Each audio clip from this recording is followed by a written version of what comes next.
नमो लोये सौहरिहन्ताणं नमो लोये सौहृदानं नमो लोये सौभागिर्यानं नमो लोये सौज्यायानं नमो लोये सौत्रिकावती सावनं ओंकारमिन्दु संयुक्त नित्यं जयन्ति योगिनः कामदमोक्षदं चैव ओंकाराय नमो नमः मङ्गलं भगवान् मङ्गलं भूतमोहि मङ्गलं कुन्कुण्डारि भुजेन्द्रमोसुमङ्गलं नमः समरिसाराय स्वानुभूत्या चकास्ते स्वभावाय भवाय सर्वाः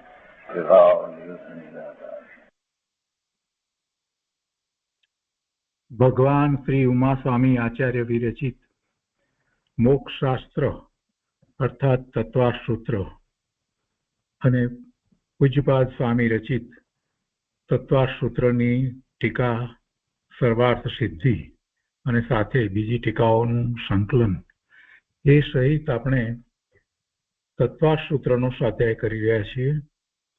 તત્વાસૂત્રના સ્વાધ્યાયમાં આપણે 11મા સૂત્રનો સ્વાધ્યાય કરી રહ્યા છીએ.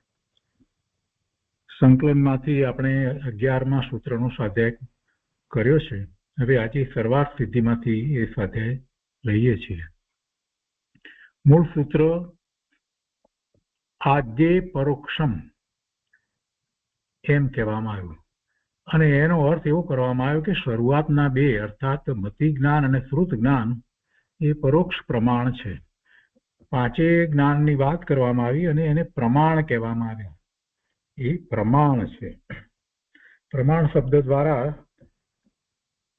ઘણી વાત આપણને સમજાય છે. પ્રમાણ છે એટલે સાચા છે, પ્રમાણ છે એટલે પૂર્ણ છે, પ્રમાણ છે એટલે હવે એને સાબિતી કોઈ આપવાની જરૂર રહેતી જ નથી, એ એમ જ છે. એવા અનેક અર્થ એમાં સમાયેલા છે. તો આ પ્રમાણની વાત ચાલે છે અને એમાં પાંચને પ્રમાણ કહેવામાં આવ્યા.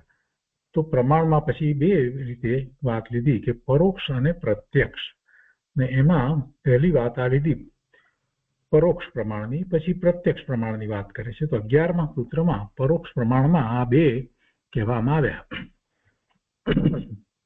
સૂત્રમાં તો એમ કહ્યું કે આદ્ય પરોક્ષમ, તો એનો આખો અર્થ આ રીતે કેવી રીતે થયો, શરૂઆતના બે એમ કેવી રીતે માનવામાં આવે. તો સર્વાર્થ સિદ્ધિની અંદર પૂજ્યપાદ સ્વામીએ એ વાત લીધી છે.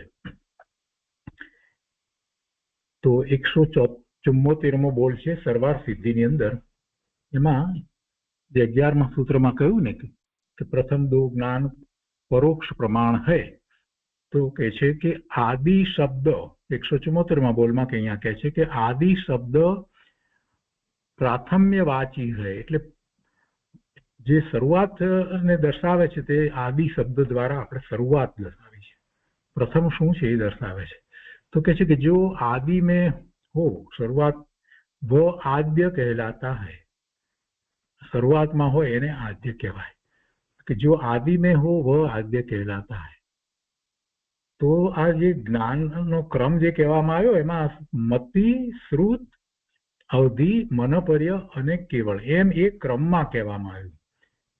એ ક્રમમાં કહેવામાં આવ્યું, આડાવાળા ક્રમમાં નથી કહેવાયું. એટલે શરૂઆત જે કરી તે મતિથી કરી. તો એ આદ્ય એટલે જે શરૂઆતમાં જે છે તે. પછી શંકા કરનાર કહે છે કે પણ એમાં બે કેવી રીતે આવે, દો પ્રથમ कैसे हो सकते हैं. પ્રથમ કહીએ ત્યારે એક જ હોય, બે પ્રથમ કેવી રીતે થાય. તો એના સમાધાનમાં કહ્યું कि पहला मुख्य कल्पना से प्रथम है और दूसरा उपचार कल्पना से प्रथम है. અને એને જરા વિસ્તારપૂર્વક સમજાવતા કહે છે કે મતિ જ્ઞાન તો मुख्य कल्पना से प्रथम है और श्रुत ज्ञान भी उसके समीप का होने से प्रथम है. मति ज्ञान તો પહેલું છે એ તો મુખ્ય કલ્પનાથી પ્રથમ છે અને બીજું એની સાથે જે છે એની સમીપમાં એ શ્રુત જ્ઞાન એ પણ પ્રથમ છે. એવો ઉપચાર કરવામાં આવ્યો. હવે બીજી એક વાત અહીંયા વ્યાકરણ અપેક્ષા કહે છે કે સૂત્રને તમે બરાબર સમજો. આચાર્ય ભગવાને સૂત્રમાં આદ્ય શબ્દ પ્રયોગ કર્યો છે. એટલે સંસ્કૃતમાં જે છે તો એક વચન, દ્વિવચન અને બહુવચન એમ ત્રણ વચન હોય છે. આપણે ત્યાં સામાન્ય રીતે એક વચન અને બહુવચન આપણે કહીએ છીએ, પણ એમ નહીં. સંસ્કૃતમાં એક વચન, બે વચન અને बहुवचन, एक वचन, द्विवचन અને बहुवचन એમ 3 હોય છે।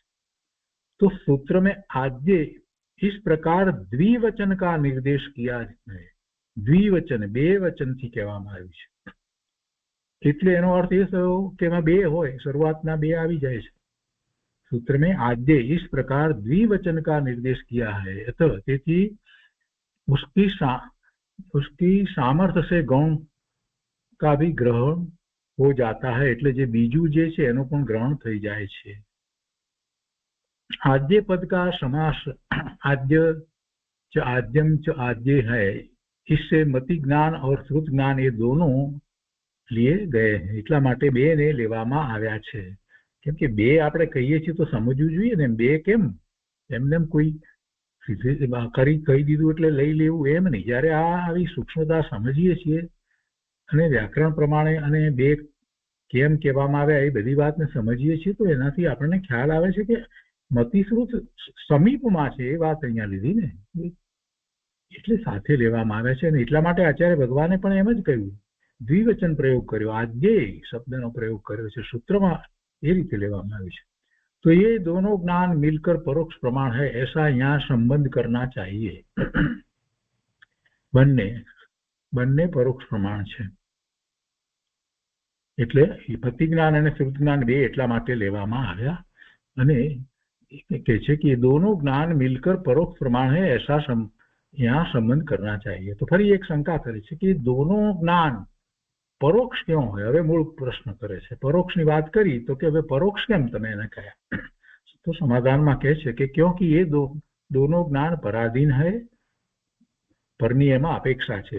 मति ज्ञान इंद्रिय और अनिंद्रिय के निमित्त से होता है, ये आगे कहेंगे। अनिंद्रिय के निमित्त से बात तो પછી આગળ આવશે, પણ ઇન્દ્રિયના નિમિત્તે છે ને એટલું તો આપણે સમજીએ છીએ। अनिंद्रिय का विषय श्रुत है, ये भी आगे कहेंगे, એની વાત આગળ આવશે। પણ અહીંયા પરના નિમિત્તની વાત કરી છે એટલે કે છે કે પર से यहाँ इंद्रिय और मन लेना, એટલે એ અને એ સિવાય બીજું શું લેવાનું કે પ્રકાશ, ઉપદેશ આદિ એ બાહ્ય બધા નિમિત્ત લેવાય। પર જ્યારે કહ્યું તો ઇન્દ્રિય છે, મન છે, પ્રકાશ છે, ઉપદેશ છે, આ બધું જે છે એ નિમિત્ત છે અને એ નિમિત્ત એમાં રહ્યા છે એટલે પરનું નિમિત્ત છે એમાં મતિ જ્ઞાનમાં, તો એ અપેક્ષાએ એને એટલું પરાધીનપણું કહી અને એમ કહ્યું કે એ પરોક્ષ છે। तात्पर्य यह है कि मति ज्ञानावरण और श्रुत ज्ञानावरण कर्म के क्षयोक्षम की अपेक्षा रखने वाले आत्मा के इंद्रिय और मन तथा प्रकाश और उपदेश आदि बाह्य निमित्तों की अपेक्षा मति ज्ञान और श्रुत ज्ञान है। बीजी बात पण साथे लीधी छे के एने जे मति ज्ञानावरण कर्म અને શ્રુત જ્ઞાનાવરણ કર્મ એ કર્મોનો ક્ષયોક્ષમ પણ એમાં અપેક્ષિત છે। એનો ક્ષય થાય ત્યારે તો પછી રહેતા જ નથી, પછી તો કેવળ જ્ઞાન થાય છે ત્યારે બધાનો ક્ષય થઈ જાય છે। એટલે મતિ જ્ઞાન જે છે, મતિ જ્ઞાનનો કોઈ ક્ષાયિક ભાવ નથી હોતો। એક વાત અહીંયા સમજવા જેવી છે કે કોઈ પણ જ્ઞાન, કોઈ પણ કર્મનો ક્ષય થાય તો એનો ક્ષાયિક ભાવ તો એવી રીતે અહીંયા એમ નથી હોતું। જ્ઞાનનો ક્ષાયિક ભાવ તો એક જ છે, કેવળ જ્ઞાન એ જ લેવામાં આવ્યો છે। જ્ઞાનના કોઈ 5 प्रकार क्या है, मति ज्ञान, श्रुत ज्ञान, अवधि ज्ञान, मनोपरि ज्ञान, केवल ज्ञान। तो ये 5 प्रकारनी कर्मनी प्रकृति होय छे, मति ज्ञानावरणी, श्रुत ज्ञानावरणी, अवधि ज्ञानावरणी, मनोपरि ज्ञानावरणी અને કેવળ જ્ઞાનાવરણી। પણ જ્યારે ક્ષાયિક ભાવની વાત આપણે કરીએ છીએ તો એમાં ક્ષાયિક ભાવ કયો છે? ક્ષાયિક ભાવ તો કેવળ જ્ઞાન છે, એ ક્ષાયિક ભાવ છે। એટલે જ્યારે કર્મની વાત કરીએ ત્યારે હંમેશા એક વાત સમજવાની એ છે કે જ્ઞાનાવરણીય કર્મ જે છે એનો ક્ષયોક્ષમ હોય છે અને ક્ષય થાય ત્યારે તો શું હોય છે કે એ 12મા ગુણસ્થાને બીજું શુક્લધ્યાન પ્રગટ કરે ત્યારે એ ક્ષય થાય છે ને પછી તો કેવળ જ્ઞાન પ્રગટ કરે છે। તો અહીંયા પણ એ જ સમજવાનું છે કે આ મતિ જ્ઞાન, શ્રુત જ્ઞાન વગેરે છે એ શું છે કે મતિ જ્ઞાનાવરણી અને શ્રુત જ્ઞાનાવરણી કર્મના ક્ષયોક્ષમ છે, ક્ષયોક્ષમની અપેક્ષા છે। કેમ કે ઉપશમ તો એમાં હોતો જ નથી, મોહનીય કર્મ સિવાય બીજા કોઈમાં ઉપશમ હોતા નથી ને ક્ષય થાય ત્યારે તો કેવળ જ્ઞાન હોય છે। तो एनी अपेक्षा है, क्षयोक्षम की अपेक्षा रखने वाले ये छे आत्मा के इंद्रिय और मन तथा प्रकाश और उपदेश आदि बाह्य निमित्तों की अपेक्षा એ મતિ જ્ઞાન અને શ્રુત જ્ઞાનને જેટલું પરોક્ષપણું બતાવી અને એનાથી ઉત્પન્ન થાય છે તેથી એ પરોક્ષ કહેવાય છે. આ પરોક્ષને સિદ્ધ કર્યું. वही पण बीजी बात पण लीधी छे, उपमान और आगम आदि भी ऐसे ही है, अतः इनका भी इन्हीं में अंतर्भाव हो जाता है. उपमान એટલે જેની ઉપમા આપવામાં આવી છે તે અને આગમ આદિ દ્વારા જે આપણે માહિતી દ્રવ્ય પ્રાપ્ત કરીએ છીએ તે પણ એમાં આવી જાય છે. એ પણ પરોક્ષ છે, એ પણ પરોક્ષ જ્ઞાન છે, એમાં આવી જાય છે. વિશેષની અંદર પંડિતજી અહીંયા વાત લીધી છે कि पिछले सूत्र में 2 प्रकार के प्रमाणों का उल्लेख कर आए हैं. वे 2 प्रमाण कौन है और उनमें 5 ज्ञानों का कैसे विभाग होता है ये बतलाना शेष है. अतः 11वें और 12वें सूत्रों द्वारा यही बतलाया गया है. उसमें भी 11वें सूत्र द्वारा प्रमाण के पहले भेद की परोक्ष संज्ञा बतलाकर उसमें मति ज्ञान और श्रुत ज्ञान का अंतर्भाव किया है. એટલે કે છે કે જે મતિ જ્ઞાન અને શ્રુત જ્ઞાનને જે પરોક્ષ કહેવામાં આવ્યું છે એ વાત અહીંયા આ સૂત્રમાં કહી છે. તો હવે બીજા લોકો જે વાત કરે છે એનું ખંડન જે કરવામાં આવ્યું છે એની વાત લીધી છે कि दूसरे लोग जो इंद्रियों का अविषय है उसे परोक्ष कहते हैं. जे इंद्रियों द्वारा नहीं जणातुं, इंद्रियों द्वारा जणाय एने प्रत्यक्ष कहे छे અને ઇન્દ્રિય દ્વારા ન જણાય એટલે એને પરોક્ષ કહે છે. કોણ? અન્ય મતમાં अन्य मत वाला जे छे ते दूसरे लोग जो इंद्रिय का अविशेष है એટલે ઇન્દ્રિય દ્વારા જે જણાતું નથી એને પરોક્ષ કહે છે. આંખ દ્વારા નથી જણાતું તો પરોક્ષ, કાન દ્વારા નથી જણાતું તો પરોક્ષ, બધું પરોક્ષ. એ બધાને એ પરોક્ષ કહે છે. કોણ? અન્ય મતમાં. આપણે શું કહીએ છીએ કે આ ઇન્દ્રિય વગેરે દ્વારા જે જણાય છે એ શું છે? એ પરોક્ષ છે. કેમ કે જ્ઞાન આત્માનો સ્વભાવ છે એવો આપણે સ્વીકાર કર્યો છે. આત્માનો સ્વભાવ જ્ઞાન છે અને જ્ઞાનનો એને ઉઘાડ છે, તો એમાં ઇન્દ્રિયો કાંઈ કરતી નથી, પણ ઇન્દ્રિયોનું નિમિત્ત છે, સામે જેનું જ્ઞાન કરે છે એવા જ્ઞેય પદાર્થનું નિમિત્ત છે, મનનું નિમિત્ત છે. આ બધી વાતને આપણે જે લઈએ છીએ તો એ બધું પરોક્ષપણું જે છે, પરાધીનપણું જે છે એટલે એ પરોક્ષ જ્ઞાન છે, એટલે એ પરોક્ષ પ્રમાણ છે. જૈન દર્શનની આખી વિચારધારા જે છે એને બહુ સમજવા જેવી છે. બીજે જે વિચારધારા છે એ સર્વજ્ઞ પરમાત્માની દિવ્યધનીમાંથી આવી નથી. એટલે એ પોતે પોતાની જાતે જેમ લાગે ઠીક લાગે એ રીતે કલ્પનાઓ કરે છે. શું કલ્પના કરી? અહીંયા બહુ શાંતિથી સમજવાનું છે. આ બધી સૂક્ષ્મ વાતો જ્યારે સમજીએ છીએ ત્યારે આપણને ખબર પડે છે કે જૈન દર્શનની સૂક્ષ્મતા કેટલી બધી છે. दूसरे लोग जो इंद्रियों का अविषय, इंद्रियों द्वारा न जणाय એને બધાને પરોક્ષ કહે છે, ને ઇન્દ્રિય દ્વારા જણાય એને એ લોકો શું કહે છે? પ્રત્યક્ષ કહે છે. કે આંખથી મેં જોયું પ્રત્યક્ષ, કાનથી મેં સાંભળ્યું પ્રત્યક્ષ, નાકથી મને સુગંધ આવી એ બધું પ્રત્યક્ષ. આમ કોણ કહે છે? અન્ય મતવાળા કહે છે. એને એ પ્રત્યક્ષ કહે છે અને એ સિવાય જે છે એને પરોક્ષ કહે છે અન્ય મતમાં. જૈન દર્શન શું કહે છે? જૈન દર્શન એમ કહે છે કે આ ઇન્દ્રિય અને મન દ્વારા જે જાણવું થયું છે એટલે કે એ મતિ જ્ઞાન કે જેમાં ઇન્દ્રિય અને મન નિમિત્ત કારણ છે માટે એ પરોક્ષ છે. કેમ કે જ્ઞાનને એવી એની અપેક્ષા રહી એટલે એટલું પરાધીનપણું થયું અને પરાધીનપણું જ્ઞાનને કહ્યું એટલે એ જ્ઞાનને પરોક્ષ કહ્યું, પ્રત્યક્ષ ન કહ્યું. કેમ? કેમ કે જ્ઞાન આત્માનો સ્વભાવ છે અને એવો જ્ઞાન સ્વભાવ હોવાથી એને જ્ઞાન કરવામાં પરની જરૂર હોય જ નહીં. એ પોતે સ્વયં જ્ઞાન કરે, પ્રત્યક્ષ જ. પ્રતિ અક્ષ, અક્ષ એટલે આત્મા. તો આત્માથી સીધે સીધું જ એને જ્ઞાન હોય. તો એમાં આ વચ્ચે તમે નિમિત્તની વાત લાવ્યા છો તો એ પરોક્ષપણું છે. એટલે જૈન દર્શન જ્યારે આ પરોક્ષપણું કહે છે તો એનો અર્થ એવો થાય છે કે જ્ઞાન એ બહારથી આવતું નથી, જ્ઞાન એ આત્માનો સ્વભાવ છે. એ વાત આમાંથી આપણને પ્રાપ્ત થાય છે. સૂક્ષ્મતાથી જરાક ઊંડાણથી વિચાર કરીએ છીએ તો આપણને એ વાતનો ખ્યાલ આવે છે એક એક વાત જે છે એને આપણે બેસાડતા જઈએ, સમજતા જઈએ, તેમ તેમ આપણને આત્માનું મહાત્મ્ય સમજાતું જાય છે, આત્માના જ્ઞાન સ્વભાવનું મહાત્મ્ય સમજાતું જાય છે. એટલે એ વાત અહીંયા લીધી છે કે दूसरे लोग जो इंद्रिय का अविषय है उसे परोक्ष कहती है, इंद्रियના વિષયને प्रत्यक्ष કહે છે. किंतु जैन परंपरा में परोक्षता और प्रत्यक्षता यह ज्ञान का धर्म मानकर उस प्रकार से उनकी व्याख्या की गई है. ज्ञान आत्माનો ધર્મ છે, આત્માનો ગુણ છે, આત્મા જ્ઞાન વિનાનો ક્યારેય હોય નહીં. એટલે પ્રત્યક્ષ ને પરોક્ષપણું જે છે એ આત્માનો જ્યારે વિચાર કરીએ તો પ્રત્યક્ષપણું તો જે આત્માને પોતાનું જ્ઞાન સ્વભાવ છે સીધે સીધો ઉગાડ જે હોય એ જ પ્રત્યક્ષ હોય, વચમાં નિમિત્ત આવ્યા તો એ પરોક્ષપણું હોય. એટલે એ રીતે વ્યાખ્યા કરવામાં આવી છે અને એના દ્વારા જ આપણને એ વાત વધારે સ્પષ્ટ થાય છે, પાકો નિર્ણય થાય છે કે આત્મા જ્ઞાન સ્વભાવી છે. જ્ઞાન સ્વભાવી વસ્તુ જે છે તે પોતે વચમાં બીજા વચ્ચે કોઈ પણ નિમિત્ત વિના જ સીધે સીધું જ જ્ઞાન કરે, એટલે એ પ્રત્યક્ષ કહેવાય.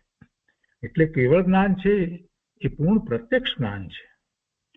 હવે આગળ કહે છે कि जैन परंपरा के अनुसार पर की सहायता से जो अक्ष अर्थात आत्मा के ज्ञान होता है वह परोक्ष ज्ञान कहलाता है.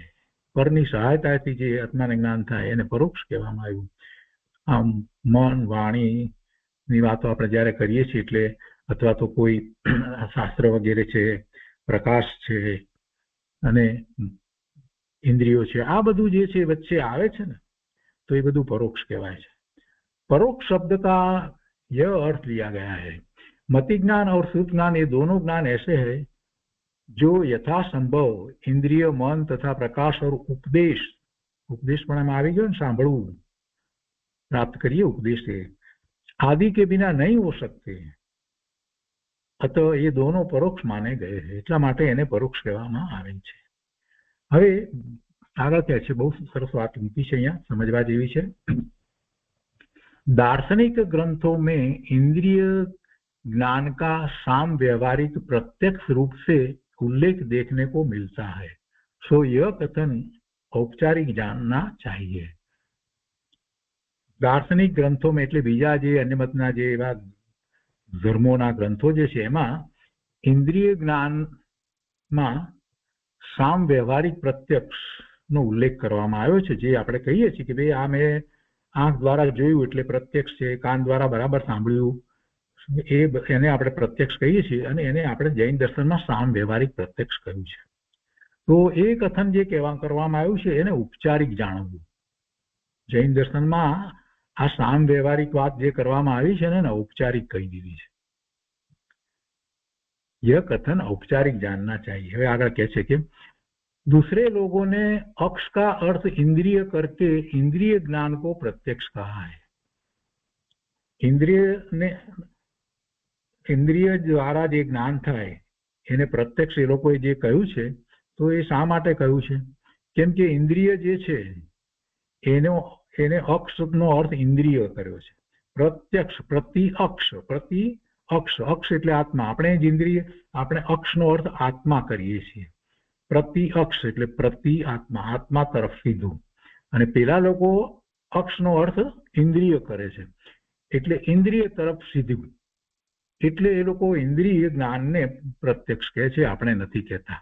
હવે એ ઇન્દ્રિય જ્ઞાનને પ્રત્યક્ષ કહે છે ત્યારે જે ઇન્દ્રિય દ્વારા સીધું જ્ઞાન જે થયું, જેને આપણે સામ વ્યવહારિક પ્રત્યક્ષ કહીએ છીએ, સીધે સીધું જે જોયું તે અથવા તો સાંભળ્યું તે આપણે સામ વ્યવહારિક પ્રત્યક્ષ કહીએ છીએ, એને એ લોકો પ્રત્યક્ષ પૂર્ણપણે પ્રત્યક્ષ જ માને છે.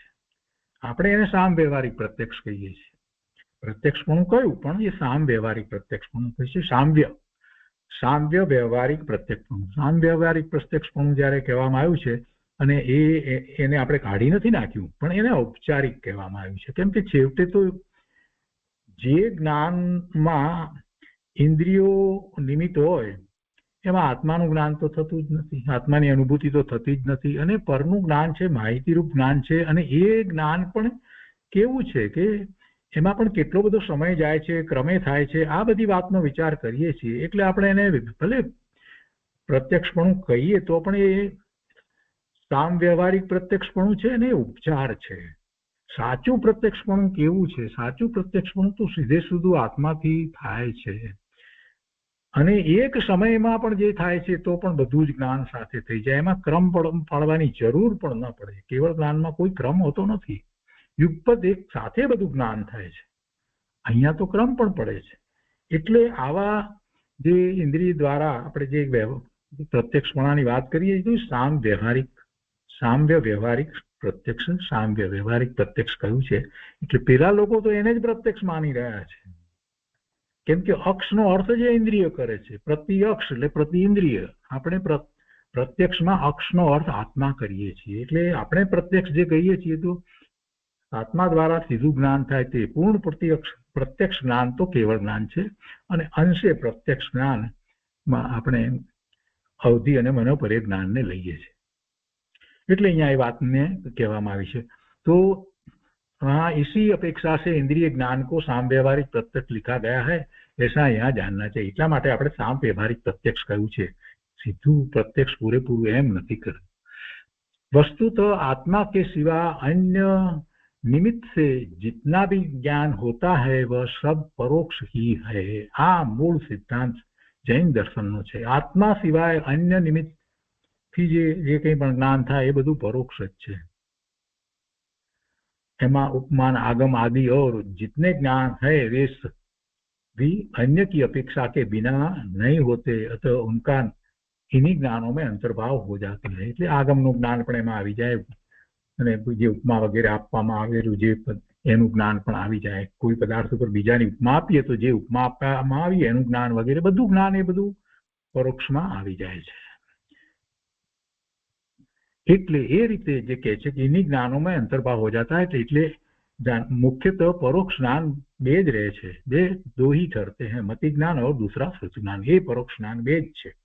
यहाँ इतना विशेष जानना चाहिए कि ये ज्ञान केवल बाह्य निमित्तों से नहीं होते हैं. હવે જો બીજી એક વાત કરી છે, ભગવાનના જ્ઞાનમાં આવેલી આ તો વાત છે, પ્રભુના જ્ઞાનમાં આવેલી વાત છે. પૂજ્યપાદ સ્વામીએ એ ટીકામાં લઈ લીધી છે. બહુ સરસ રીતે વાત કરી છે કે જ્ઞાન બાહ્ય નિમિત્તથી નથી થતું. જ્ઞાન બાહ્ય નિમિત્તથી થાય છે, ઇન્દ્રિયથી થાય છે, કે પછી પેલું જે જ્ઞેય પદાર્થ છે અને ઇન્દ્રિય એ બેના સંબંધથી થાય છે? ના, એનાથી જ્ઞાન નથી થતું. મૂળ વાત તો એ છે કે જ્ઞાન તો આત્માનો સ્વભાવ છે, અને એ જ્યારે સ્વભાવ છે તો એમાં જે ઉઘાડ જેટલો છે એ પ્રમાણે એ હોય છે, ને ઉઘાડ ઓછો વધતો હોવામાં નિમિત્ત કારણ તરીકે કર્મ છે. જ્ઞાનાવરણી કર્મની પ્રકૃતિઓ છે. तो ये बात कहते हैं कि ज्ञान केवल बाह्य निमित्त से नहीं होते हैं. मुख्यतया इनकी उत्पत्ति में मति ज्ञानावरण और श्रुत ज्ञानावरण कर्म का क्षयोक्षम आवश्यक है. ये पण जरूरी है एवो क्षयोक्षम. पण આપણે અધ્યાત્મ અપેક્ષાએ એમ સમજીએ છીએ કે આત્માના એ વખતે જ્યારે જ્ઞાન થાય ત્યારે સામે કર્મની એ પ્રકૃતિ જે છે એના એ પ્રમાણે ક્ષયોક્ષમ હોય છે. તો એ પણ મૂળ વાત છે. હવે કહે છે કે आत्मा की ऐसी योग्यता हुए बिना ये ज्ञान नहीं होते. ऐसी योग्यता के होने पर बाह्य निमित्त सापेक्ष इनकी प्रवृत्ति होती है. ये उक्त कथन का सार. એટલે પછી જ્યારે એવી રીતે જ્ઞાનાવરણીય અને મતિ જ્ઞાનાવરણીય શ્રુત જ્ઞાનાવરણીય જે છે એને એવા એ પ્રમાણે ક્ષયોક્ષમ થાય છે, અને એ વખતે એને જ્ઞાન થાય છે, અને એ વખતે સાથે બાહ્ય નિમિત્ત તરીકે ઇન્દ્રિય, મન અને એ જેનું જ્ઞાન થાય છે પદાર્થ, પ્રકાશ, ઉપદેશ આ બધું હોય છે. તો એ એમ કહેવાનો આખો સાર છે. તો એ રીતે આ 11મા સૂત્રની વાત અહીંયા આપણે લીધી. હવે એના પછી 12મું સૂત્ર જે છે તે આપણે લઈએ છીએ. તો આજે પરોક્ષમ એમાં બે જ્ઞાન આવે છે, અને એની વધારે સ્પષ્ટતાઓ આપણે સર્વાર્થ સિદ્ધિમાંથી લીધી. અને અહીંયા સંકલનમાંથી એનો સ્વાધ્યાય આપણે પૂરો કર્યો છે. હવે સંકલનમાં આગળ વધીએ છીએ.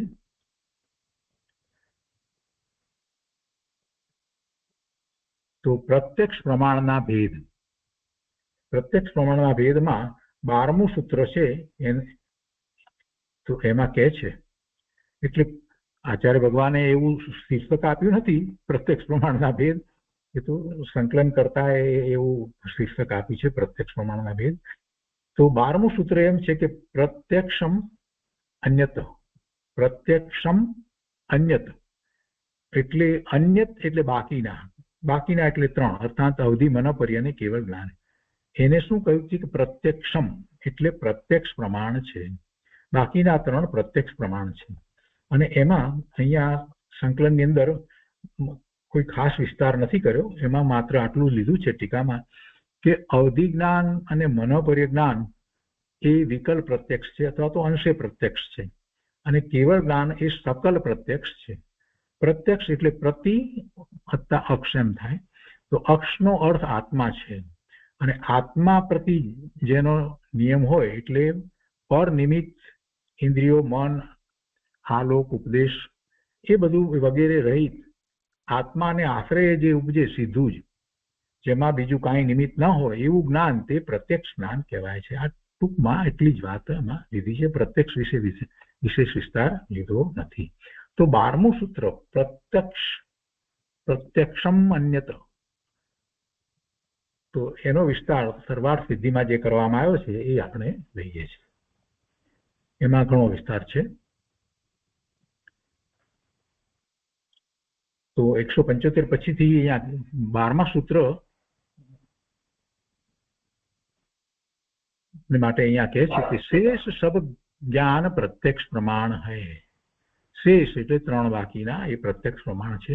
તો 176માં બોલમાં કહે છે કે અબ शब्द का व्युत्पत्ति अक्ष शब्द का व्युत्पत्ति लभ्य अर्थ है अक्षणोति व्यापनोति जानात्यक्ष आत्मा. अक्ष, व्याप और ज्ञा ये धातुएं एकार्थक है, इसलिए अक्ष का अर्थ आत्मा होता है.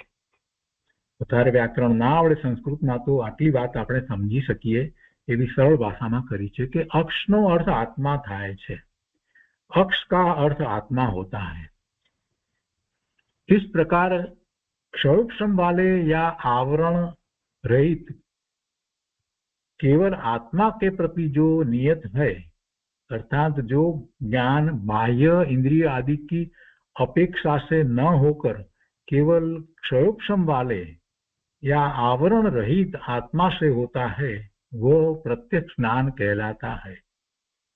जो त्या સંકલનની અંદર આ ક્ષયોક્ષમ વાળી વાત લીધી નથી, અહીંયા બહુ સ્પષ્ટ કર્યું છે કે જે જ્ઞાન આત્માથી થાય છે, આત્મા પ્રતિ નિયત છે, આત્મા પ્રતિ નિયત છે, એ જ્ઞાનને પ્રત્યક્ષ કહેવામાં આવ્યું. એ વખતે એને ઇન્દ્રિય આદિની કોઈ અપેક્ષા નથી. એક વાત એ તો ત્યાં કહેવામાં આવ્યું, પણ બીજી અહીંયા વાત કહેવામાં આવી છે સાથે સાથે કે એ વખતે એને આવરણ બિલકુલ ન હોય એવું કેવળ જ્ઞાન હોય, અથવા તો આવરણ સહિત હોય.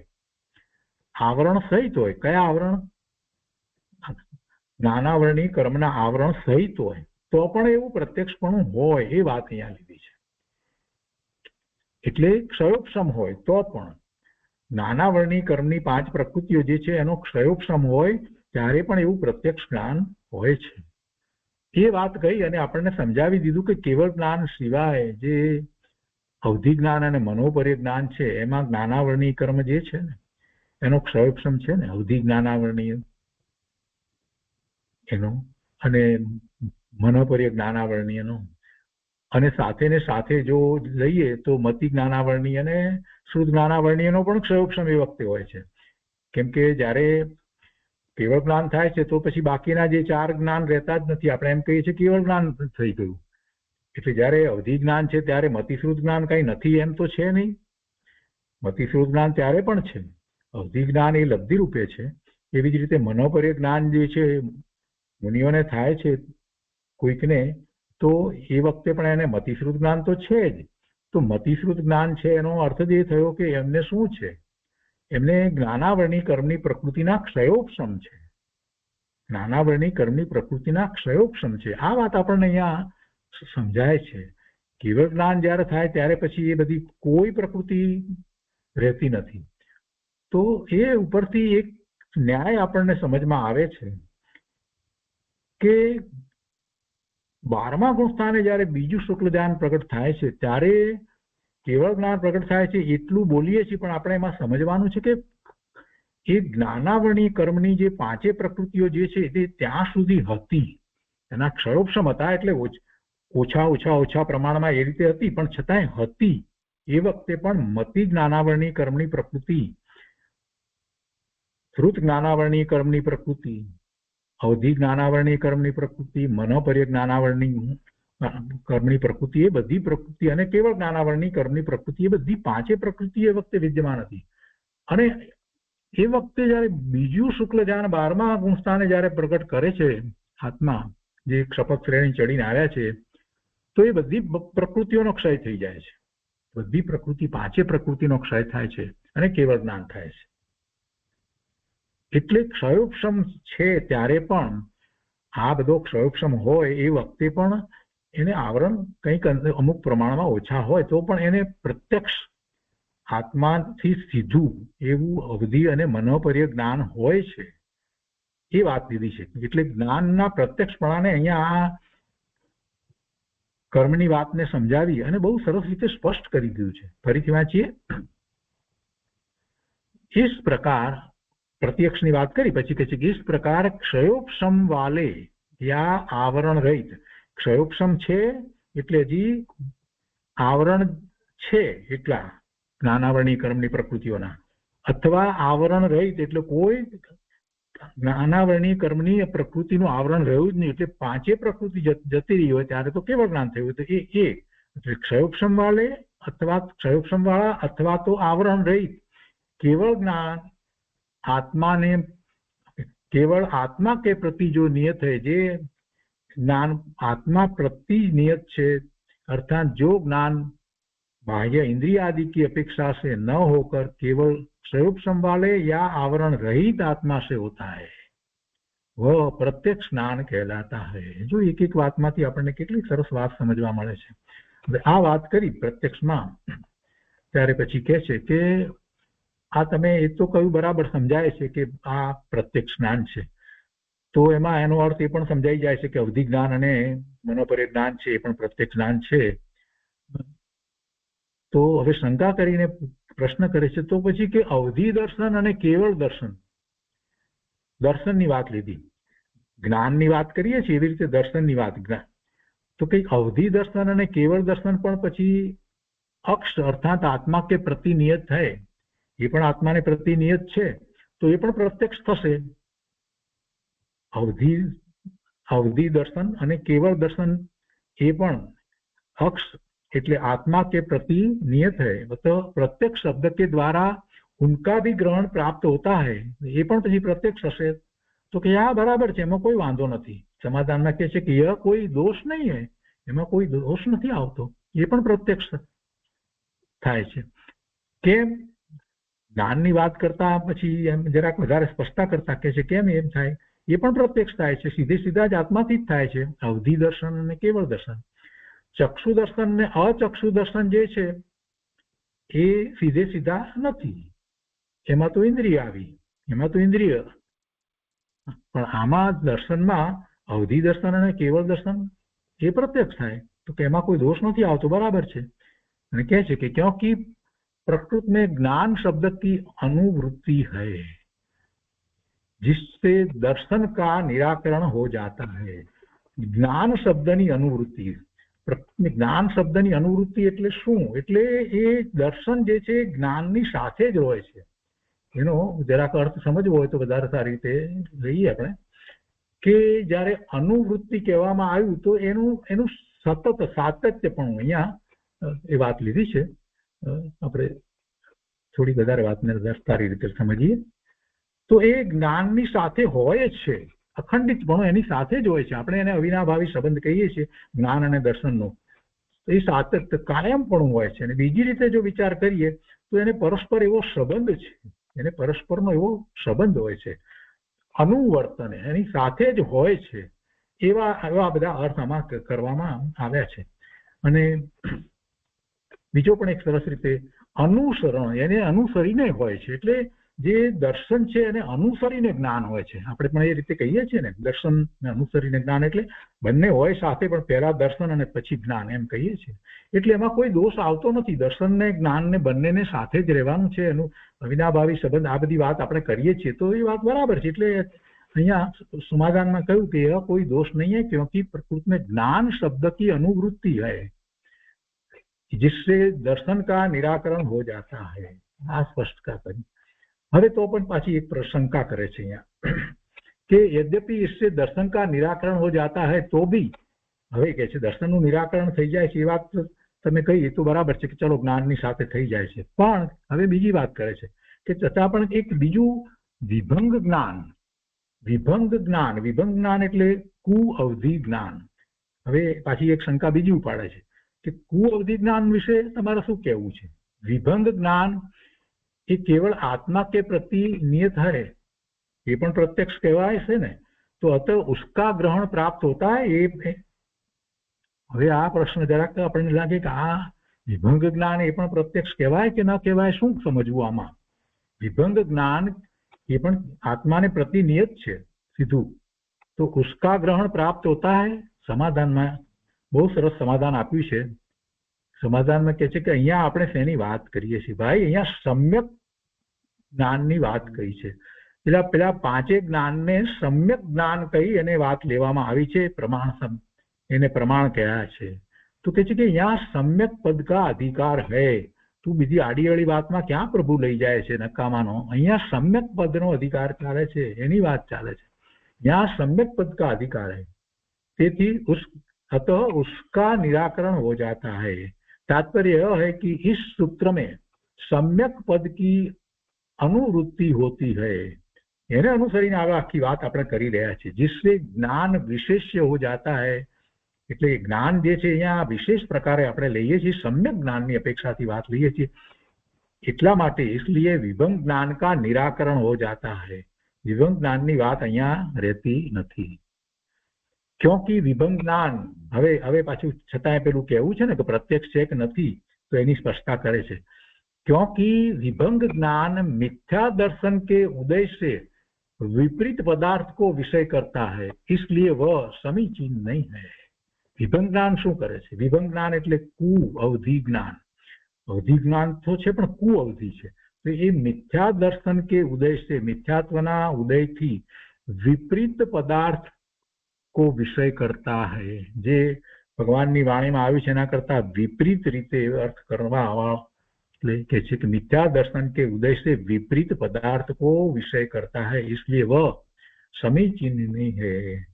એટલા માટે એનો અહીંયા સમાવેશ કરવામાં આવતો નથી.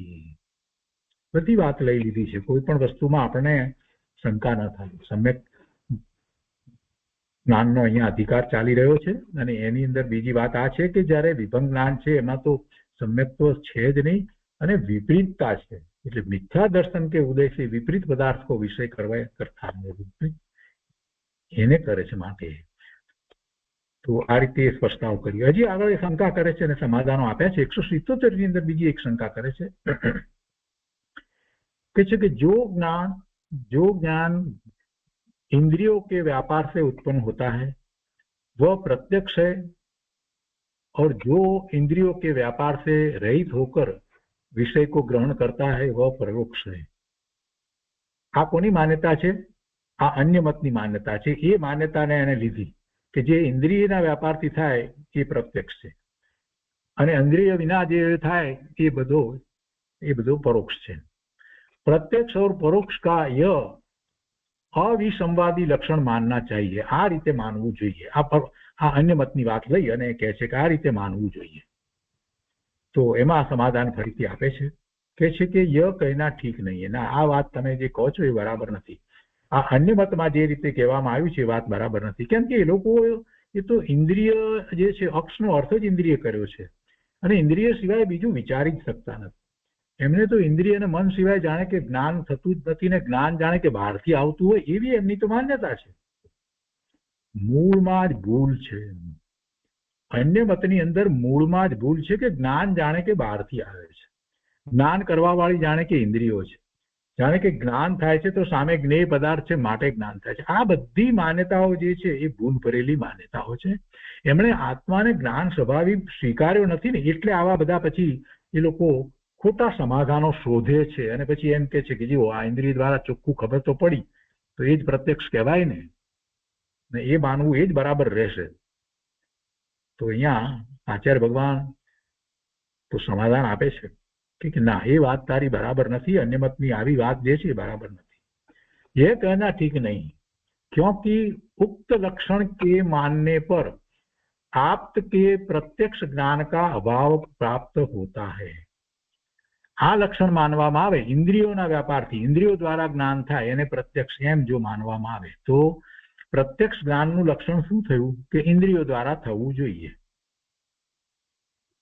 आ लक्षण मानीए के भाई उक्त लक्षण એટલે આ લક્ષણ જો માનવામાં આવે તો એનો અર્થ શું થયો કે ઇન્દ્રિય દ્વારા જ્ઞાન થાય એને પ્રત્યક્ષ જો એમ તું કહે છે એ પ્રમાણે માનીએ. તું તો અન્ય મત પ્રમાણે વાત કરે છે પણ એ પ્રમાણે જો માનીએ તો શું થશે? આપ્ત કે પ્રત્યક્ષ જ્ઞાન કા અભાવ પ્રાપ્ત હોતા है. આપ્ત એટલે ભગવાન પરમાત્મા, એમના પ્રત્યક્ષ જ્ઞાનનો તો અભાવ થઈ જાય છે. પરમાત્માને તો પછી ક્યાં ઇન્દ્રિય દ્વારા જ્ઞાન કરવું હોય છે? પરમાત્મા તો આત્માને એ તો સીધે સીધું જ્ઞાન કરે છે. તીર્થંકર ભગવાન કેવળી પરમાત્માને જ્ઞાન જે છે તે સીધે સીધું છે, સિદ્ધ આત્માથી છે. અરે સિદ્ધ પરમાત્માને શું જ્ઞાન નથી? એમને ક્યાં શરીર છે? તો ઇન્દ્રિયો તો છે જ નહીં, તો શું પછી સિદ્ધ ભગવાનનું શું થાય? સિદ્ધ ભગવાન અજ્ઞાની ઠરે. તારા પ્રમાણે જોવા જો વિચાર કરવા જઈએ તો સિદ્ધ ભગવાનને તો કોઈ જ્ઞાન જ ન થાય. કેટલો મોટો દોષ આવે જરાક વિચાર કરીએ तो एम मानवाती आप्त के प्रत्यक्ष ज्ञान का अभाव प्राप्त होता है. तीर्थंकर परमात्मा केवली परमात्मा हरियन परमात्मा ने तो प्रत्यक्ष ज्ञान है, केवल ज्ञान है. सिद्ध भगवान ने पण केवल ज्ञान है. अनंत काल सुधी ए केवल ज्ञान ની પર્યાય સતત થયા કરે છે. આ બધી વાતનું શું થાય? પછી બધા અજ્ઞાની ઠરશે તો તારા કહેવા પ્રમાણે તો प्रत्यक्ष ज्ञान हसे ज नहीं, एम थई जशे. यदि इंद्रियों के निमित्त से होने वाले ज्ञान को ही प्रत्यक्ष कहा जाता है, एनाथी थता ज्ञान ने जो प्रत्यक्ष कहेवामां आवे तो ऐसा मानने पर आप्त के प्रत्यक्ष ज्ञान नहीं हो सकता. आपने प्रत्यक्ष ज्ञान थाय ज नहीं, भगवान ने प्रत्यक्ष ज्ञान नहीं थाय, क्योंकि आपके इंद्रिय पूर्वक पदार्थ का ज्ञान नहीं होता. आपने क्या इंद्रिय पूर्वक से ज्ञान थाय छे? आगे कहे छे कदाचित थोड़ी वधारे बात ले समझावे छे अहींया कि कदाचित उसके भी इंद्रिय पूर्वक ही ज्ञान माना जाता है तो उसके सर्वज्ञता नहीं रहती. हमने पण जो तू इंद्रिय द्वारा मानवा बेसीस तो पछी सर्वज्ञता ही नहीं रहे. तीर्थंकर भगवान केवली परमात्मा नहीं रहे. केम नहीं रहे एनी पण पाછી आखी बधी वातने वधारे आगळ स्पष्ट कर्युं छे. બધું एक शंका एमां करी अने समाधान आवे के उसके मानस प्रत्यक्ष होता है.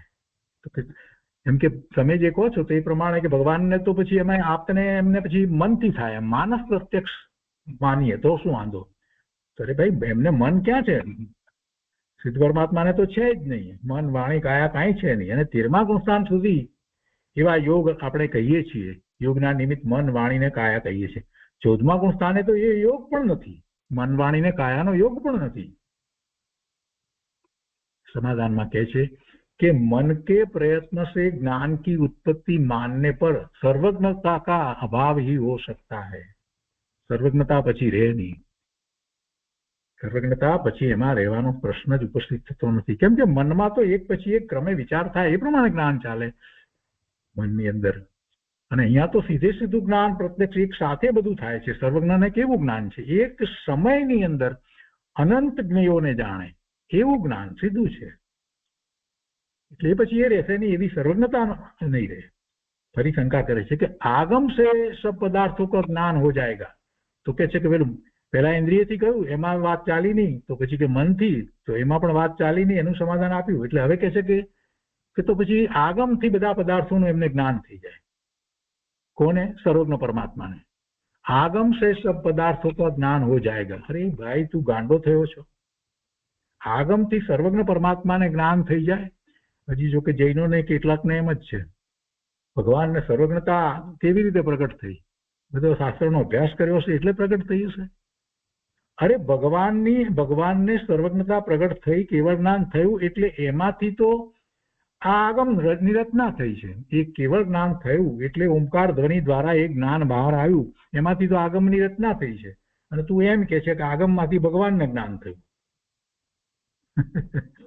શું કહે છે કે आगम से शब्द पदार्थों का ज्ञान हो जाएगा. अरे પણ સાંભળ ભાઈ, સમાધાનમાં સાંભળ. नहीं, क्योंकि आगम प्रत्यक्ष ज्ञान पूर्वक प्राप्त होता है.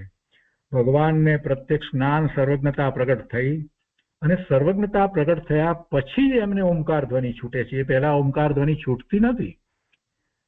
તીર્થંકર ભગવાન કેવળી પરમાત્માએ પૂર્વે જે એવા ભાવ કર્યા હતા, અને એમાં તીર્થંકર પરમાત્માએ તો એવા ખૂબ ભાવ કર્યા હતા કે જગતના બધા જીવો પૂર્ણ જ્ઞાનને પ્રાપ્ત કરે. અને પછી તીર્થંકર નામ કર્મ બાંધ્યું છે, અને એમને પોતાને જ્યાં સુધી સર્વજ્ઞતા નથી થઈ ત્યાં સુધી એ જ્ઞાન આવતું નથી. જ્યારે એમને કેવળ જ્ઞાન થાય છે, તીર્થંકર પરમાત્મા તીર્થંકર થાય છે, તો હવે તીર્થંકર નામ કર્મ જે છે એની પૂર્તિ હવે થાય છે. પણ હવે એ વખતે તો પ્રભુને તો પછી પોતાના સ્વરૂપમાં સ્થિર થઈ ગયા છે, એટલે કોઈ એમને તો પછી વિકલ્પ ઉઠતો નથી કે હું આ બધાને ઉપદેશ આપું કે આ તે. તો પછી પેલો ભાવ કર્યો તો ખૂબ પૂર્વ ભાવની અંદર કે બધા જીવો પૂર્ણ જ્ઞાનની પ્રાપ્તિ કરે, તો એ કેવી રીતે થાય? તો કે છે કે ઓમકાર ધ્વનિ સ્વયં એમના આખા શરીરમાંથી નીકળે છે, અને એ ઓમકાર ધ્વનિ જે છૂટે છે એમાં તો જ્ઞાનના ધોધ વહી રહ્યા છે. અને એ જ્ઞાનને ગણધર ભગવાન, આચાર્ય ભગવાન બધા જ એમાંથી એ પ્રાપ્ત કરે છે, અને ગણધર ભગવાન એમાંથી રચના કરે છે. તો એ ક્યાંથી આવ્યું આ જ્ઞાન? આ બધું જ્ઞાન ક્યાંથી આવ્યું? જગત આખાનું જ્ઞાન ક્યાંથી આવ્યું? જ્ઞેય માત્રનું જ્ઞાન ભગવાનને એક સમયમાં સાથે થાય છે, એટલે એમાંથી જ્ઞાન આવ્યું, ને એમાંથી તો આ 12 અંગ અને 14 પૂર્વની રચના ગણધર ભગવાને કરી, અને એમાંથી આચાર્ય ભગવાને આ બધા આગમની રચના કરી છે. તો એ તો એમાંથી આવ્યું છે. તો ભગવાનને એમાંથી જ્ઞાન થાય એવી વાત ક્યાં રહી ભાઈ? તારી બધી શંકાઓ અને તારી જે કલ્પનાઓ છે બધી ખોટી છે. તું ફક્ત પકડી રાખવા માટે, જે ઇન્દ્રિય વગેરે દ્વારા જ્ઞાનને પ્રત્યક્ષની વાતને પકડી રાખવા માટે તું ખોટી દલીલો કરી રહ્યો છે. એવું વસ્તુ સ્વરૂપ નથી. અને એમાં મોટી ભૂલ તારી એ થાય છે કે તે જ્ઞાન સ્વભાવ આત્માનો માન્યો નથી. અન્ય મતમાં જૈન સિવાયના કોઈ મતની અંદર આત્માના જ્ઞાન સ્વભાવનો સ્વીકાર થયો નથી. એટલે પછી આ જ્ઞાનને માટે આવી જાતની અનેક પ્રકારની વાત કરે છે. અને પછી આપણે જેમ જેમ સમાધાન આપતા જઈએ છીએ તેમ અનેક વસ્તુ શંકાઓ કર્યા કરે છે. તો બહુ સરસ રીતે આ પેરેગ્રાફની અંદર બધી શંકાઓના સમાધાન આપ્યા, અને એમાંથી આપણને કેટલા બધા ન્યાય સમજાવ્યા. આપણને એ વાતનો ખ્યાલ આવ્યો કે આત્મા જ્ઞાન સ્વરૂપ છે, જ્ઞાન સ્વરૂપ આત્મા છે. એને ક્યાં જ્ઞાન બહારથી લેવા જવાની જરૂર છે? આ તો ઉઘાડની અપેક્ષાથી વાત ચાલી રહી છે, પણ છતાં એ જ્ઞાન તો એનું છે ને. અને જ્ઞાન એનું છે એટલા માટે એક અપેક્ષાએ એ 5 ને પ્રમાણ કહેવામાં આવ્યા છે, અને એ અપેક્ષાએ એને પ્રત્યક્ષ પણ કહેવામાં આવ્યા છે. આત્માના જ છે 5. અને પરોક્ષપણાની જે વાત કરવામાં આવી છે એ તો વચ્ચે નિમિત્ત છે. એ અપેક્ષાએ મતિશ્રુતને પરોક્ષપણું કહેવામાં આવ્યું છે. પણ જ્ઞાન કોનું છે? જ્ઞાન કઈ ઇન્દ્રિયનું છે? જ્ઞાન તો આત્માનું છે. જ્ઞાનનો સ્વામી કોણ છે? આત્મા છે, પોતે છે. આ વાત આપણને આમાંથી પ્રાપ્ત થાય છે. કેટલી સરસ વાત આમાંથી તો મળે છે. હજી એક શંકા કરે છે 178 ની અંદર કહે છે કે એમના યોગીઓ अन्य मतना तो कहते योगी प्रत्यक्ष नाम का एक अन्य दिव्य ज्ञान है। तो कहते कि भाई सांभळ એ તું જે કહે છે તેમાં પણ શું છે? તો સમાધાનમાં કહે છે કે તો भी उसमें प्रत्यक्षता नहीं बनती। તારા યોગીના પર તું પ્રત્યક્ષની વાત જે કરી રહ્યો છે તેમાં પણ પ્રત્યક્ષતા બનતી નથી। કેમ? क्योंकि वह इंद्रियों के निमित्त से नहीं होता है। जिसकी प्रवृत्ति प्रत्येक इंद्रिय से होती है वह प्रत्यक्ष है, ऐसा आपके मत में स्वीकार किया गया है। તમારા મતમાં એવો સ્વીકાર છે ઇન્દ્રિયો દ્વારા થાય એને તમે એને લઈ અને પછી યોગીના પ્રત્યક્ષને વગેરે બધી વાત કરો છો, પણ એ વાત બરાબર નથી। અમે પ્રત્યક્ષ કહીએ છીએ તો એનો અર્થ સાચો અર્થ કરીએ છીએ। સર્વજ્ઞતાની વાત પણ એમાં આવે છે, જ્ઞાન આત્માનો સ્વભાવ છે એ વાત પણ એમાંથી આપણને પ્રાપ્ત થાય છે। એટલે બધી તારી વાત જે છે તે છોડી દે। હવે એ પછી 179 ની અંદર કહે છે કે दूसरे प्रत्यक्ष का पूर्वोक्त लक्षण मानने पर सर्वज्ञत्व का अभाव और प्रतिज्ञा हानि ये दो दोष आते हैं। विशेष એટલે એમાં આ જે બીજી રીતે માનવામાં આવે તો સર્વજ્ઞતાનો અભાવ થઈ જાય, એટલે આપણે જે રીતે સમજાય તે રીતે સર્વજ્ઞપણું રહે જ નહીં. જે લોકો અન્ય મત જે કહે છે પ્રત્યક્ષપણું ને પરોક્ષપણું એ પ્રમાણે. અને બીજી વાત એમાં લીધી સર્વજ્ઞતા કા અભાવ और प्रतिज्ञा हानि ये दो दोष आते हैं। એમાં પ્રતિજ્ઞા શું છે ને એને થોડુંક સમજવામાં અટપટું જરા લાગશે, પણ છતાં આપણે એને લઈએ છીએ. બે દોષ આવે, સર્વજ્ઞતાનો અભાવ આવે, એટલે એ તો આપણે સ્વીકારીએ જ નહીં ક્યારેય.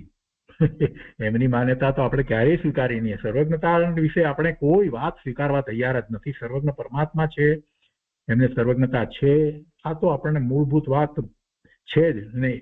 એ તો જૈન દર્શનનો મુખ્ય આધાર છે. સર્વજ્ઞપણાને ન માનીએ તો પછી મતિ કલ્પનાએ અનેક મતો થઈ જાય છે. જગતમાં અત્યારે અનેક મત ચાલી રહ્યા છે. બધા લોકો પોતપોતાની રીતે ધર્મને માને છે. આદિવાસીઓ કંઈક જાત જાતના ધર્મો માને છે, બીજા કંઈક જાત જાતના યહૂદીઓ અને ખ્રિસ્તી અને તે કેટલાય પૈસા પાટાઓ. બધા શું બધા ધર્મ સાચા છે? ક્યાંય કઈ ઠેકાણું નથી. એટલે એ તો વાત નથી. આપણે તો સર્વજ્ઞને માનીએ છીએ ને સર્વજ્ઞતાને પણ માનીએ છીએ, એટલે એ દોષ તો આવે નહીં. પણ છતાં એક બીજા દોષની વાત કરી છે કે प्रतिज्ञा हानि ये दोष પણ આવી જાય છે. विशेष इस प्रकार है कहते हैं कि इस योगी के जो ज्ञान होता है, पहला योगी ની વાત કરીએ ને, है वह प्रत्येक पदार्थ को क्रम से जानता है. એના યોગી ને જાણવું જે થાય એ કેવી રીતે જાણે? કેમ કે એને સર્વજ્ઞતા તો છે નહીં, તો એ પ્રત્યેક પદાર્થને કદાચ જાણે કોઈક રીતે, તો એ क्रम से जानता है. या अथवा तो अनेक अर्थों को युगपत जानता है, अनेक अर्थों ने एक साथे जाने. यदि હવે આ પ્રતિજ્ઞાની વાત છે, यदि प्रत्येक पदार्थ को क्रम से जानता है, દરેક પદાર્થને ક્રમથી જાણે, ક્રમે જાણે તો સર્વજ્ઞતા ક્યાં રહી? સર્વજ્ઞ પરમાત્મા કઈ ક્રમથી નથી જાણતા.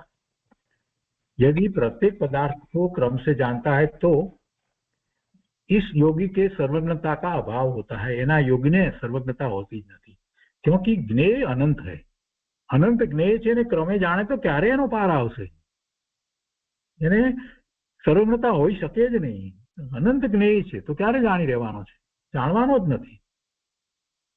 और यदि अनेक अर्थों को युगपत जानता है तो जो यह प्रतिज्ञा है कि जिस प्रकार एक विज्ञान दो अर्थों को नहीं जानता है, आ प्रतिज्ञा है, आ मूलभूत बात है, सिद्धांत है प्रतिज्ञा એટલે એનો जिस प्रकार एक विज्ञान दो अर्थों को नहीं जानता है उसी प्रकार दो विज्ञान एक अर्थ को नहीं जानते, આવી प्रतिज्ञा છે એનો પણ એમાં ખંડન થાય છે. તો આ પ્રતિજ્ઞા સંબંધી વધારે આપણે વિસ્તાર નથી લેતા, થોડી સૂક્ષ્મ વાતો છે, એમાં મૂંચવાડો નથી કરવો. પણ મૂળ વાત આપણે સમજવાની છે, એમના યોગીને જે છે તે ક્રમે જ્ઞાન હોય એટલે એમને સર્વજ્ઞતાનો તો અભાવ જ છે. એવી સર્વજ્ઞતા હોઈ શકે નહીં. અનંત જ્ઞેયો છે અને અનંત જ્ઞેયોને સર્વજ્ઞતા છે તે જ એક સાથે જાણે. એટલે પ્રતિ અક્ષ જ્યારે કહીએ ત્યારે આત્મા જ હોય, બીજું કોઈ હોય નહીં. ઇન્દ્રિયો વગેરે અક્ષ તરીકે લેવાય જ નહીં. આ બધી વાત આપણને આમાંથી પ્રાપ્ત થાય છે. અને એના પછીથી બીજી વાત લીધી છે 180 ની અંદર કે અથવા સબ પદાર્થો ક્ષણિક હોય. હવે એક બીજી વધારે વાત લીધી છે, એ પ્રતિજ્ઞાનો એમાંથી થોડો ખ્યાલ આવશે. અથવા સબ પદાર્થ ક્ષણિક હોય, यह प्रतिज्ञा नहीं रहती. આ પ્રતિજ્ઞાનો વિચાર કરવાનો. બધા પદાર્થો ક્ષણિક છે એટલે દરેક પદાર્થની જે પર્યાયો જે છે, પર્યાય અપેક્ષાએ ક્ષણિકપણું છે, દ્રવ્ય અપેક્ષાએ નિત્યપણું છે. તો સબ પદાર્થ ક્ષણિક હોય અને જાણવાનું જે છે એમાં તો દરેક સમયની પર્યાય જણાય છે ને એને. તો એ પર્યાયનું શું થાય પછી?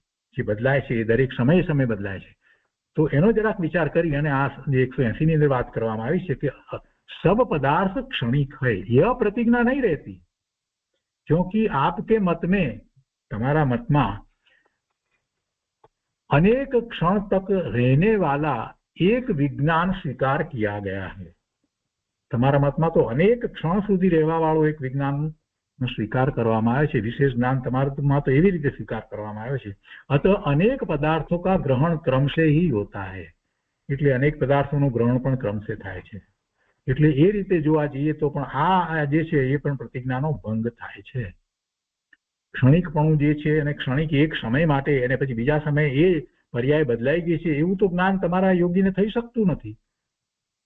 યુગપદ હોય તો જ થાય ને એવું યુગપદ પણ તેમને છે નહીં, ક્રમે જાણે છે. પછી આ વાત કરી એટલે એક શંકા કરે છે કે અનેક પદાर्थों का ग्रहण एक साथ हो जाएगा, એ કહે છે કે ના પણ અનેક પદાર્થોનું ગ્રહણ એક સાથે થઈ જશે. તો समाधान આપતા કહે છે કે ના એમ નહીં થાય. કહે છે કે જો જ્ઞાન की उत्पत्ति का समय है, જો હવે સૂક્ષ્મ વાત લીધી છે, જૈન દર્શનમાં કહે છે કે જો જ્ઞાન की उत्पत्ति का समय है એટલે જ્ઞાનની પર્યાય, જ્ઞાન તો પોતાનો સ્વભાવ જ છે પણ એ જ્ઞાનની સમય સમય જે पर्याय થાય છે એ जो ज्ञान की उत्पत्ति का समय है उस समय तो वह स्वरूप लाभ ही करता है, वह स्वरूप लाभ ही करता है, क्योंकि कोई भी पदार्थ स्वरूप लाभ करने के पश्चात ही अपने कार्य में प्रति व्यापार करता है, कार्य के प्रति व्यापार करता है. એટલે પહેલા તો એને સ્વરૂપ લાભ થાય છે, એને એ જ્ઞાનની પર્યાયને આત્મા પોતે જ પહેલા તો જાણવા વાળો થઈ જાય છે અને પછી એનું જે બીજું કાર્ય જે થતું હોય તે થાય છે. પછી એમ કે છે કે अपने कार्य के प्रति व्यापार करता है. એવું વસ્તુનું સ્વરૂપ છે ને તમે આ યોગીની વેલી વાત જે કરો છો એમાં તો એવું તો કઈ આવતું નથી. દરેક સમયે તો ક્યાં એને લાભ, એના આત્માને કઈ મળે એવું? કેમ કે તમે તો આત્માની તો વાત જ લીધી નથી, ઇન્દ્રિય દ્વારાની તો વાત લીધી છે. અહીંયા તો અમે તો આત્માની વાત કરીએ છીએ, સ્વરૂપની વાત કરીએ છીએ કે સીધો લાભ દઈએ સમયે જ્ઞાનની પર્યાય થઈ. એ સિદ્ધે સિદ્ધિ કોની સાથે સંબંધમાં રહી છે? આત્મા સાથે સંબંધમાં છે, એટલે કે જ્ઞાન સાથે સંબંધમાં છે. કેમ કે અમે જ્ઞાન એટલે આત્મા એમ સ્વીકાર કર્યો છે. તમે તો એવો તો કઈ તમારો સ્વીકાર નથી. वही एक शंका करे कि विज्ञान दीप के समान है अतः उसमें दोनों बातें एक साथ बन जाएगी. ना एम नहीं, क्योंकि उसके अनेक क्षण तक रहने पर ही प्रकाशभूत पदार्थों का प्रकाशन करना स्वीकार किया गया.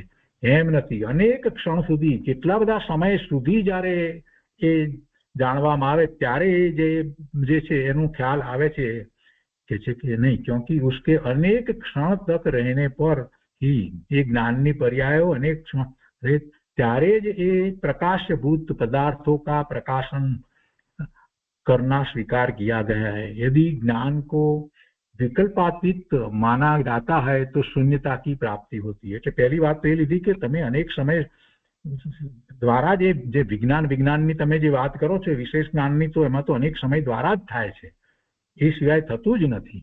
અનેક સમય સુધી થાય ત્યારે જ એનો એ ખ્યાલ આવે છે, પ્રકાશમાન થાય છે કહ્યું. એટલે એ રીતે તો એ શક્ય નથી. તમે જે કહો છો એ દીપકની જે રીતે વાત જે કરી છે. અને પછી એક બીજી વાત અહીંયા કરી છે કે यदि ज्ञान को विकल्पातीत माना जाता है, તમે એમ કહેવા માંગો કે ના એમ નહીં, એમાં કોઈ વિકલ્પ અનેક જે જ્ઞાનની પર્યાયો અનેક સમયની પર્યાયો જે છે એમ લેવાની જરૂર નથી. તો દરેક સમયની પર્યાય જે છે એ જુદી જુદી છે, એ જુદી જુદી છે એ વાત પછી રહેતી નથી. તો એનો અર્થ શું થયો? એને આપણે જુદી જુદી પર્યાય દરેકે દરેક સમય જુદી જુદી જે છે એટલે એ અપેક્ષાએ આપણે એને જ્ઞાનને શું કહીએ છીએ? વિકલ્પ સાકાર કહીએ છીએ અથવા તો સવિકલ્પ પણ કહીએ છીએ જ્ઞાનને. એટલે આપણે જે મનના વિકલ્પ કરીએ છીએ એ વાત નથી. જ્ઞાનને આપણે જૈન દર્શનમાં સાકાર કહીએ છીએ, દર્શનને નિરાકાર કહીએ છીએ, અથવા તો જ્ઞાનને આપણે સવિકલ્પ કહીએ છીએ. જ્ઞાનને અપેક્ષાથી સવિકલ્પ કહીએ છીએ, કેમ કે અનેક સમયના ભેદ પડી અને જે જ્ઞાન થાય છે અને એટલે અપેક્ષાથી. તો પછી જો એ તમે એને કાઢી નાખો તો વિકલ્પાતીત, એટલે પછી કોઈ એવો ભેદ રહે નહીં, તો પછી શૂન્યપણું આવે. તો શૂન્યપણું જ્ઞાનને હોય નહીં. એટલે કે यदि ज्ञान को विकल्पातीत माना जाता है तो शून्यता की प्राप्ति होती है. એટલે તમારી એ વાતો બધી જે છે બરાબર બેસતી નથી. તો આ રીતે બધા સમાધાનો અહીંયા આપવામાં આવ્યા છે. વિશેષ શાસ્ત્રની અંદર પંડિતજી આ બધી વાતને એક પછી એક નંબર આપી અને સમજાવી છે કે આમાં તમે શું સમજ્યા છો, એ બધી વાતને કરી છે. એટલે આપણે બહુ સારી રીતે વિસ્તાર કર્યો છે, હવે એની જરૂર નથી. તો એ રીતે આ અહીંયા પૂરું થાય છે. એટલે 181 માં કહે છે કે प्रमाण के प्रत्यक्ष और परोक्ष ये दो भेद कहे.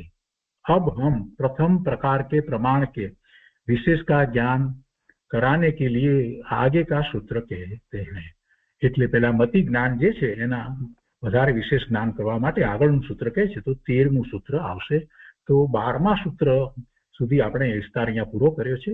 12મા સૂત્રમાં અહીંયા સંકલનની અંદર બહુ વિસ્તાર ન હતો. આપણે તેના સંબંધી ઘણી બધી વાત, ઘણા ન્યાય, ઘણી સ્પષ્ટતાઓ સરવાળ સિદ્ધિમાંથી સમજ્યા.